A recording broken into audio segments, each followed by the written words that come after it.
day 12 of our cross-country trip, and we are at Canyon Lake.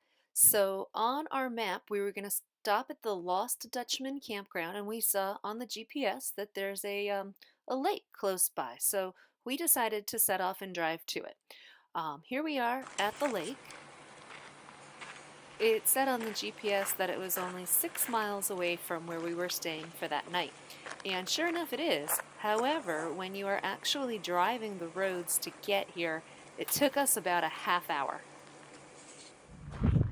The roads getting us here were crazy windy, and on the way back we decided to stick the GoPro out the window so you'll get a taste of the roads. On some of the roads right on the edges, it was all washed out. There were cones up. It was very scary. Unfortunately, I don't think the GoPro footage, even though that's the better of the footage from the regular camera, I still don't think it does it any justice as to really how windy and how scary the drive was. But check it out for yourself.